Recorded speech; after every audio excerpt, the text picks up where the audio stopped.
यहाँ 4 मिनट लगभग 800 से 1000 शब्द की एक डिटेल्ड हॉरर स्टोरी है जो पूरी तरह से डरावनी, रहस्यमयी और भयानक है। शीर्षक, वो आखिरी दरवाजा, भाग 1। नया घर, पुराना राज। रात के 2 बज रहे थे।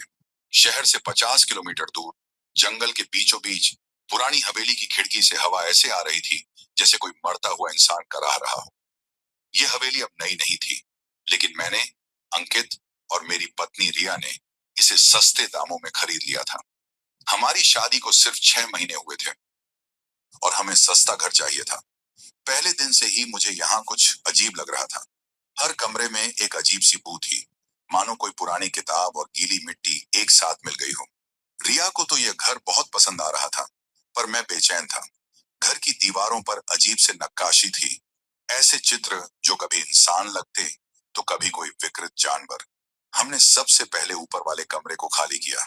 वहां एक लंबा सा गलियारा था, जिसके आखिर में एक लकड़ी का दरवाजा था, जिस पर ताला लगा था। हमें चाबी नहीं मिली। रिया ने कहा, छोड़ो, कोई पुराना स्टोर रूम होगा। पर मुझे रात को नींद नहीं आई। मैं उठा और बिना सोचे समझे मैं सीढ़ियों से ऊपर चला गया। मेरे कदमों की आवाज लकड़ी से टकरा रही थी। टक टक टक। गलियारे की आखिरी तरफ उस दरवाजे के नीचे से एक पीली रोशनी निकल रही थी। मैंने सोचा, ये तो बंद है, फिर रोशनी कैसे? जैसे ही मैं पास गया, दरवाजे के पीछे से एक आवाज आई, किसी औरत के रोने की, बल्कि सिसकियां लेने की। मैंने कान लगाया तो आवाज साफ थी, और फिर एक बच्ची की हंसी। खेलो, मेरे साथ खेलो। मेरे पसीने छूट गए। मैं वहां से भागा, अपने कमरे में आया और रिया को जगाया। उसने कहा, बकवास मत करो, तुम्हें बुखार है। पर मुझे पता था, मैंने वह आवाज सुनी थी। भाग दो, किताब और कैद आत्मा। अगली सुबह मैंने अटारी में जाकर पुरानी चीजें खंगाली। एक संदूक मिला, जिसके ऊपर वही नक्काशी थी जो दीवारों पर थी।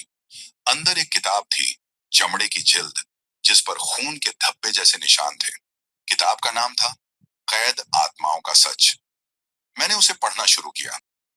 लिखा था, इस घर के हर दरवाजे के पीछे एक आत्मा कैद है, लेकिन आखिरी दरवाजा, वह दूसरी दुनिया का दरवाजा है। जो उसे खोलेगा, वह अपनी आत्मा खो बैठेगा। जो उसके अंदर जाएगा, वह कभी वापस नहीं आएगा। पन्ने पलटे तो एक चित्र था, उसी दरवाजे का, और उसके सामने खड़ी एक स्त्री, जिसकी आंखें काली थीं, मुंह फटा हुआ था और उंगलियां कांटों की तरह नुकीली थी। उसके बालों में सांप लिपटे थे। नीचे लिखा था, माँ काली का अवतार नहीं, बल्कि माँ अंधेरी। उस दिन शाम को रिया ने अकेले में ऊपर जाकर दरवाजे को धकेलने की कोशिश की। उसने मुझे बताया, अंकित, ताला तो टूटा हुआ था, मैंने उसे खोल दिया। मेरा दिल डूब गया। मैं दौड़ा, पर तब तक बहुत देर हो चुकी थी। दरवाजा खुला था, अंदर पूरा अंधेरा था, और उस अंधेरे में एक आवाज आ रही थी, मानो कोई बड़ी सी चीज रेंग रही हो। अब तुम मेरे हो। भाग 3। दरवाजे का पार मैंने रिया को खींचा, पर वह दरवाजे की ओर चली जा रही थी।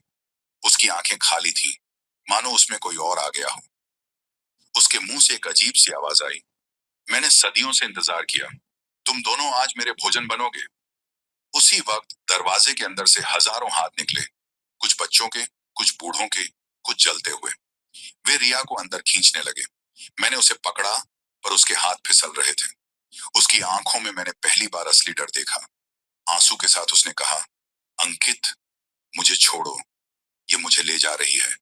मैंने चिल्लाकर कहा, तू कौन है? इस घर का मालिक कौन है? अंधेरे में से एक चेहरा बना, वह औरत जिसकी तस्वीर किताब में थी। उसने कहा, मैं इस घर की मालकिन हूँ। 200 साल पहले मेरे पति ने मुझे जिंदा जलाकर इस दरवाजे के पीछे दफना दिया था। तब से मैं यहाँ हूँ, हर नए आने वाले को अपना शिकार बनाती हूँ। उसने अपना हाथ मेरी ओर बढ़ाया। हड्डियां टूटी फूटी और उंगलियों से आग निकल रही थी। रिया चीखी, भागो अंकित! पर मैं वहां से नहीं हिला। मैंने किताब से एक वाक्य पढ़ा, सत्य का प्रकाश ही अंधेरे को मिटाता है। मैंने अपने मोबाइल की टॉर्च जलाकर सीधे उसके चेहरे पर डाली। वह चीखी, लेकिन ऐसी चीख जो इंसानी नहीं थी, बल्कि करोड़ों आत्माओं के दर्द की गूंज थी।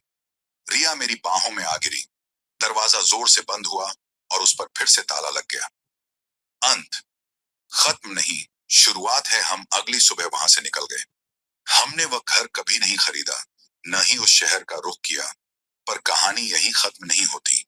आज भी जब मैं रात में आईना देखता हूँ, तो पीछे उसी दरवाजे का प्रतिबिंब दिखता है। और रिया, वह कभी कभी आधी रात को उठकर बैठ जाती है और बड़बड़ाती है। वह दरवाजा अब मेरे अंदर है। और सबसे डरावनी बात, कल रात जब मैंने अपने घर के गलियारे की ओर देखा, वहां एक नया दरवाजा बन गया था। हाँ, वही पुराना दरवाजा जो हमारा पीछा कर रहा है। ये कहानी कभी खत्म नहीं होती, क्योंकि अंधेरा कभी खत्म नहीं होता, बस अपना शिकार बदलता रहता है।